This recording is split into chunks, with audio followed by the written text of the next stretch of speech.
El misterio del cuarto amarillo. Autor Gaston Leroux o Gaston Leroux. Capítulo cuarto. Capítulo número 4. En el seno de una naturaleza salvaje. El castillo de Glandier es uno de los más antiguos de la región de Île-de-France, donde todavía se alzan tantos ilustres monumentos de la época feudal. Construido en el corazón de los bosques durante el reinado de Felipe el Hermoso, se levanta a unos cientos de metros del camino que va del pueblo de Saint-Geneviève-des-Bois a Montclair. Cúmulo de construcciones disparatadas, se halla dominado por un torreón. Cuando el visitante sube los escalones oscilantes de ese antiguo torreón y desemboca en la pequeña plataforma donde en el siglo XVII Georges Philibert de Sévigné, señor del Glandier, Maisonneuve y otros lugares, hizo edificar la actual linterna de un abominable estilo rococó, puede divisar a 3 leguas de allí, por encima del valle y de la llanura, la orgullosa torre de Montclair. El torreón y la torre todavía se miran después de tantos siglos y parece que se cuentan por encima de las verdes florestas o de los bosques muertos, las más antiguas leyendas de la historia de Francia. Se dice que el torreón del Glandier vela por una sombra heroica y santa, la de la buena patrona de París, ante quien retrocedió Atila. Santa Genoveva duerme su último sueño en los antiguos fosos del castillo. En verano, los enamorados, balanceando con una mano distraída la canasta de los almuerzos campestres, vienen a soñar o a intercambiar juramentos ante el sepulcro de la santa, piadosamente florecida de no me olvides. No lejos de este sepulcro hay un pozo que contiene, según dicen, agua milagrosa. El agradecimiento de las madres levantó en este lugar una estatua a Santa Genoveva y colgó a sus pies las botitas o los gorros de los niños salvados por esta agua sagrada.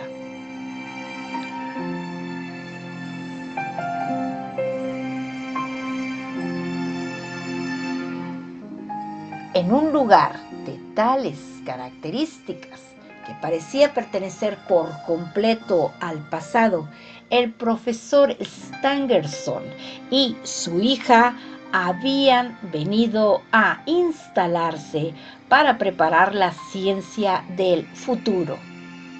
Su aislamiento en la profundidad de los bosques les gustó desde el primer momento. Viejas piedras y grandes robles serían los únicos testigos de sus trabajos y de sus esperanzas. El Glandier, antiguamente Glandierum, se llamaba así por la gran cantidad de bellotas que, desde siempre, se habían recogido en aquel lugar. Esta tierra, hoy tristemente célebre, había reconquistado debido a la negligencia o al abandono de los propietarios, el aspecto salvaje de una naturaleza primitiva. Tan solo los edificios que allí se ocultaban habían conservado la huella de extrañas metamorfosis. Cada siglo había dejado en ellos su impronta, un fragmento arquitectónico al que se unía el recuerdo de algún acontecimiento terrible, de alguna sangrienta aventura.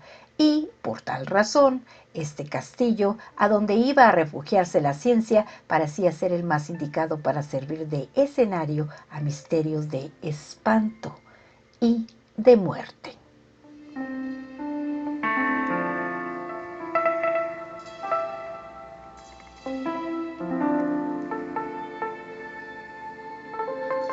Dicho esto, no puedo evitar hacer una reflexión, que es la siguiente.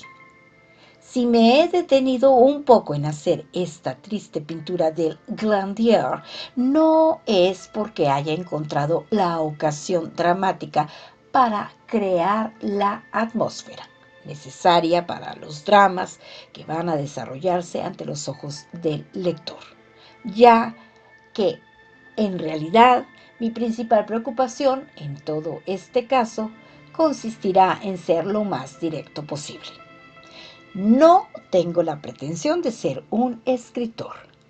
Quien dice escritor dice casi siempre novelista. Y, por Dios, el misterio del cuarto amarillo está lo suficientemente cargado de trágico horror real como para precisar de la literatura. No soy yo. No soy y no quiero ser más que un fiel cronista, como debo relatar el acontecimiento, sitúo este acontecimiento en su marco, eso es todo. Es perfectamente natural que sepan ustedes dónde suceden las cosas. Vuelvo al señor Stangerson.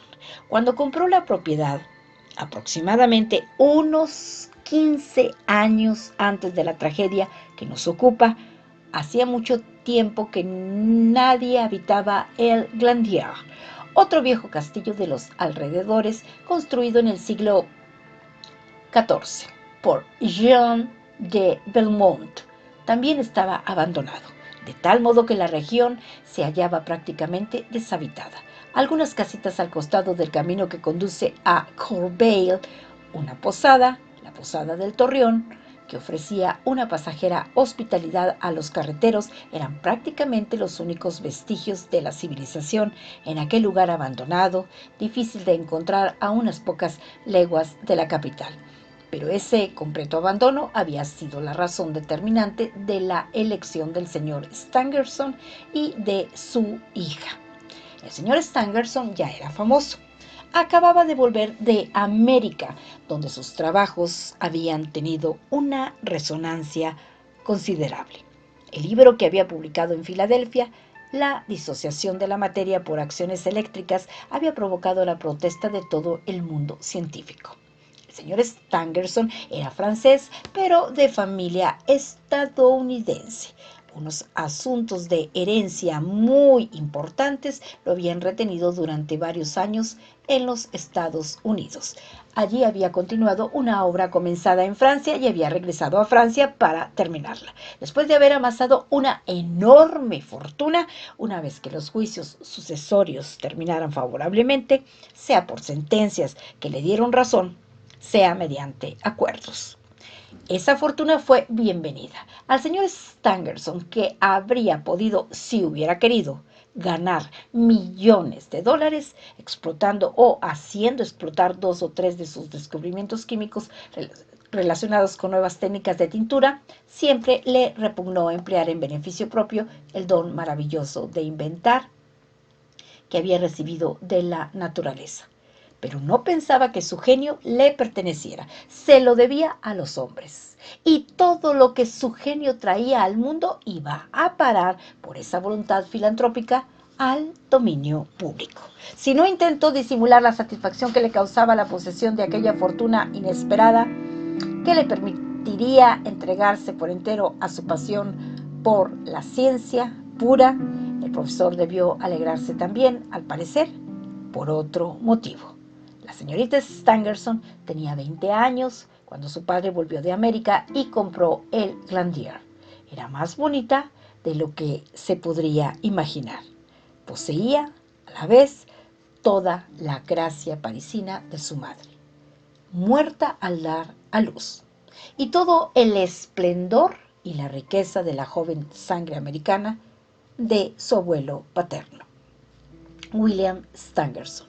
Este, que había nacido en Filadelfia, debió naturalizarse francés, obedeciendo a las exigencias familiares, cuando contrajo matrimonio con una francesa, quien sería la madre del ilustre Stangerson. Así se explica la nacionalidad francesa del profesor Stangerson.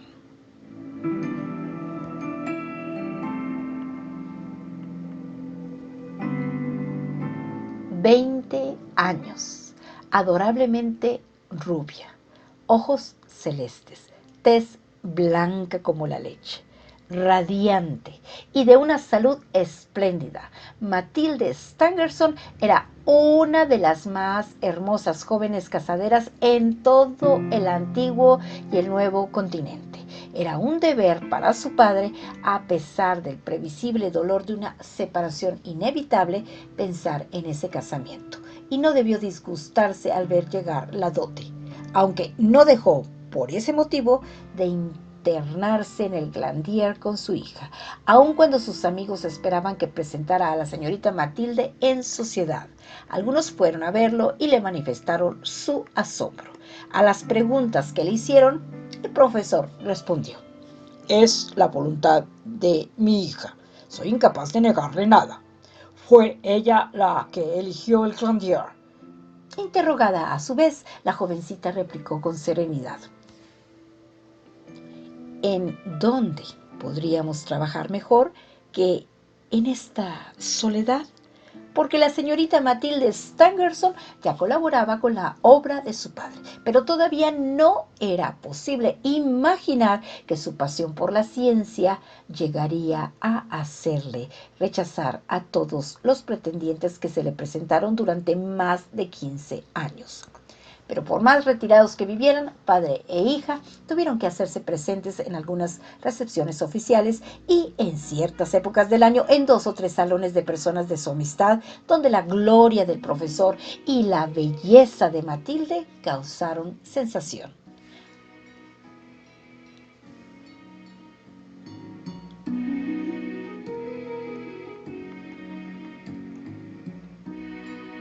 Al principio, la extrema frialdad de la joven no desanimó a los pretendientes, pero al cabo de unos años se cansaron. Uno solo persistió con una suave tenacidad y se hizo merecedor del nombre de novio eterno, que él aceptó con melancolía. Era Robert Darzac. Ahora la señorita Stangerson ya no era joven y parecía que, si no había encontrado motivos para casarse hasta los 35 años de edad, no los descubriría jamás. Evidentemente, tal argumento carecía de valor para Robert Darzac, ya que él no dejaba de hacerle la corte, si todavía se puede llamar cortejo, a las atenciones delicadas y tiernas que se prodigan a una mujer de 35 años que se ha quedado soltera y ha declarado que no se casará.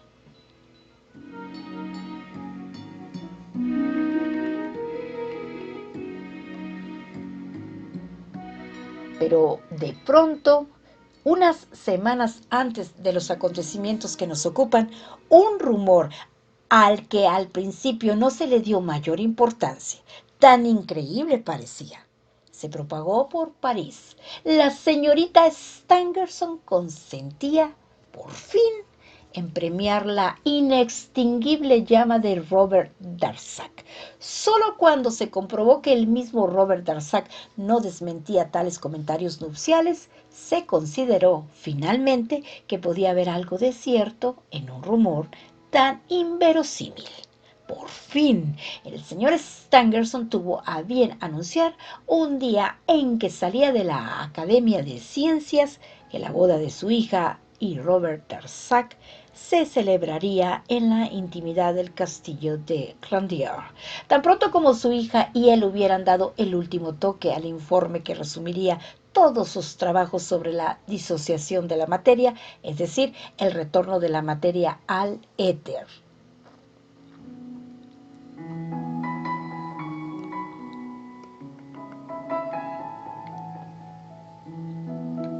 Los recién casados se instalarían en el Glandier y el yerno colaboraría en la obra a la que padre e hija habían consagrado su vida.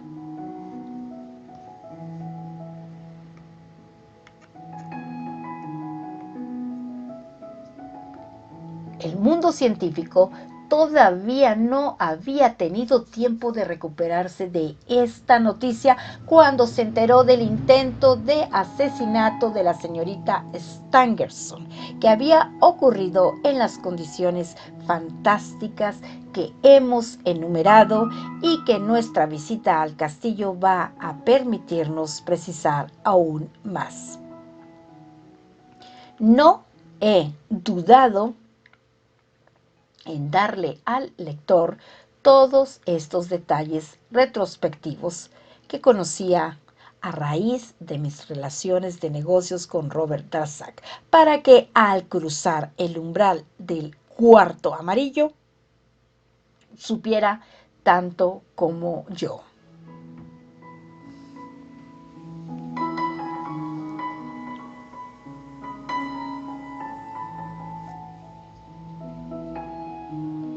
Aquí termina el capítulo número 4, cuarto capítulo del libro que se titula El misterio del cuarto amarillo,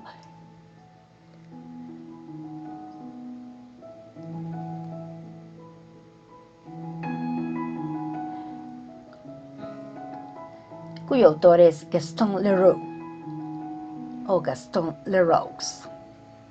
Son las 9 de la mañana con 1 minuto y hoy es un lindo día, miércoles 8 de diciembre del 2021.